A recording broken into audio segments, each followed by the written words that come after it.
क्या आपने कभी सोचा है कि एक ऐसा सिस्टम जो सिर्फ आपके मोबाइल नंबर या क्यूआर कोड से सेकंडों में पैसे ट्रांसफर कर देता है, वो पूरी दुनिया के लिए खतरा कैसे बन सकता है?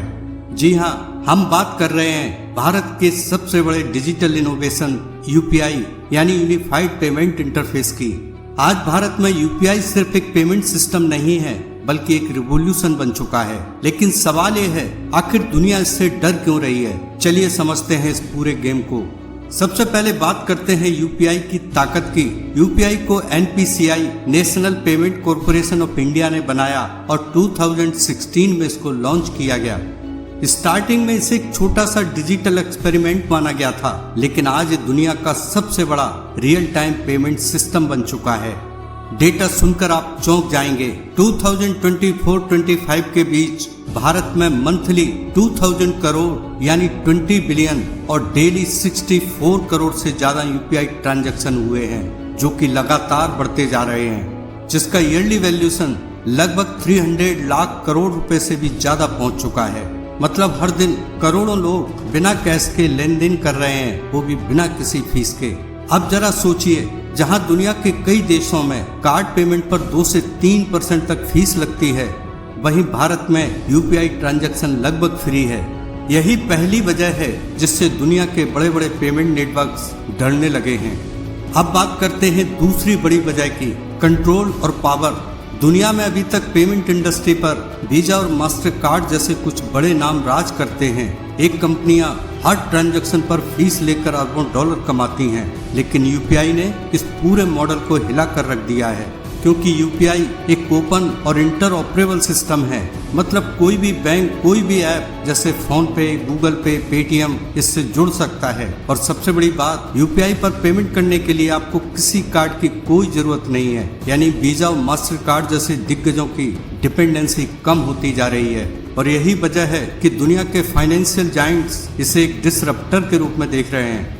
अब तीसरी वजह जो सबसे ज्यादा इंटरेस्टिंग है, यूपीआई का ग्लोबल एक्सपेंशन। भारत यूपीआई को अब सिर्फ अपने देश तक सीमित नहीं रखना चाहता, बल्कि इसे पूरी दुनिया में फैलाने की कोशिश कर रहा है। आज यूपीआई को कई देशों में स्वीकार किया जा रहा है, जैसे UAE, Singapore, France, Nepal, Sri Lanka, Bhutan, Mauritius, Malaysia आदि। यहाँ तक कि कुछ देशों में भारत के साथ यूपीआई लिंकिंग भी हो रही है, ताकि लोग इंटरनेशनल पेमेंट भी इजीली कर सकें। अब सोचिए, अगर पूरी दुनिया यूपीआई जैसा सिस्टम अपनाने लग जाए तो क्या होगा? ट्रांजैक्शन फीस ऑलमोस्ट खत्म हो जाएगी, बैंक और कार्ड कंपनीज का कंट्रोल कम हो जाएगा, यूजर्स को और ज्यादा पावर मिल जाएगा, यानी पूरा फाइनेंशियल सिस्टम बदल सकता है।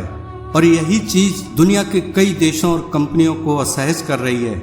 यूपीआई का एक एंगल और है, डेटा और डिजिटल पावर का। यूपीआई सिर्फ पेमेंट नहीं है, ये एक डेटा मशीन भी है। हर ट्रांजैक्शन के साथ एक डिजिटल फुटप्रिंट बनता है, जिससे समझा जा सकता है कि लोग कहाँ खर्च कर रहे हैं, कितना खर्च कर रहे हैं। और यही डेटा फ्यूचर की सबसे बड़ी ताकत बन सकता है। अगर भारत इस सिस्टम को ग्लोबल लेवल पर एक्सपोर्ट करता है तो उसके पास एक बहुत बड़ा डिजिटल इन्फ्लुएंस आ सकता है।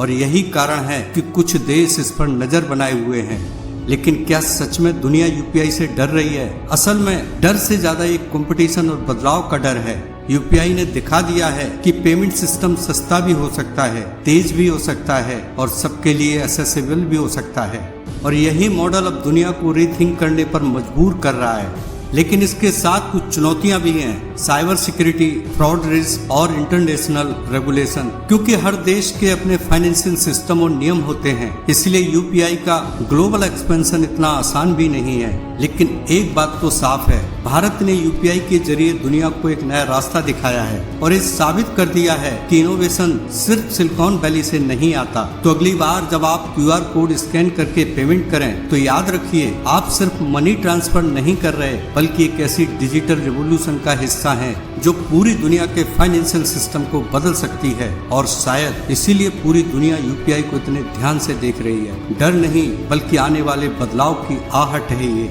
ऐसे और वीडियो देखने के लिए चैनल को सब्सक्राइब करें। धन्यवाद।